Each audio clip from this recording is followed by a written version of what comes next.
Assalamualaikum warahmatullahi wabarakatuh. Pertama-tama, perkenalkan nama saya Sonadi Garipsa. Saya dari kelas 3A dengan nomor NIM E1C023100034. Pada kesempatan kali ini, saya akan membahas mengenai pendekatan linguistik dalam pembelajaran bahasa.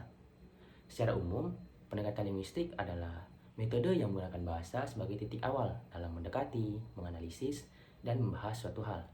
Linguistik adalah ilmu yang mempelajari bahasa secara ilmiah, baik bahasa daerah, bahasa Indonesia, maupun bahasa asing. Ada 3 macam pendekatan linguistik dalam pembelajaran bahasa. Yang pertama adalah pendekatan linguistik tradisional. Asumsi pendekatan linguistik tradisional dalam pengajian bahasa dapat disebutkan menjadi 3. Yang pertama adalah studi bahasa didasarkan pada filsafat. Hal ini dikarenakan pada awal perkembangannya sebenarnya, linguistik bukanlah ilmu yang otonom atau berdiri sendiri, melainkan salah satu cabang ilmu dari filsafat, sehingga dalam pengkajiannya harus didasarkan pada teori filsafat. Yang kedua adalah studi bahasa bertolak dari bahasa tulis. Hal ini dikarenakan pada awal pertama kali tata bahasa ditulis atau dibuat adalah untuk menyebarkan agama Hindu. Oleh karena itu, dalam pengkajiannya atau dalam pembuatan tata bahasanya didasarkan pada bahasa tulis dalam kitab suci, sehingga muncul asumsi bahwa pada zaman linguistik tradisional, bahasa primer mereka adalah bahasa tulis.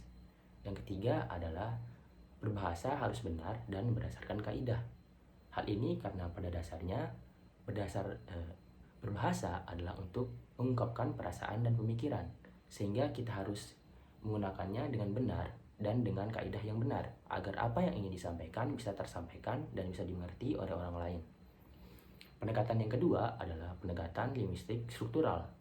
Pendekatan linguistik struktural adalah pendekatan yang menganalisis bahasa sebagai suatu sistem hubungan antara unsur-unsurnya, seperti konsep dan bunyi. Pendekatan ini berfokus pada struktur dan organisasi unsur-unsur berbahasa. Pendekatan ini dipelopori pertama kali oleh Ferdinand de Saussure. Pendekatan linguistik struktural dalam perkembangannya sebagai pendekatan yang bersifat otonom atau berdiri sendiri akhirnya menggeser peran dari pendekatan linguistik tradisional dalam pembelajaran bahasa dan pengajian bahasa. Yang terakhir adalah pendekatan linguistik komunikatif. Pendekatan komunikatif adalah suatu pendekatan yang bertujuan untuk meningkatkan kemampuan siswa dalam berkomunikasi, meningkatkan pembinaan dan pengembangan kemampuan komunikatif siswa. Pada penerapannya, perkembangan komunikatif sepenuhnya dilakukan oleh siswa atau student centered, sedangkan guru hanya berperan sebagai fasilitator. Sehingga siswa dapat bercerita, menganalisis masalah, serta mengungkapkan pendapat mereka secara lisan dengan bahasanya runtun dan mudah dipahami. Dalam konteks pembelajaran bahasa, pendekatan komunikatif adalah suatu pendekatan yang bertujuan untuk meningkatkan kemampuan siswa dalam berkomunikasi.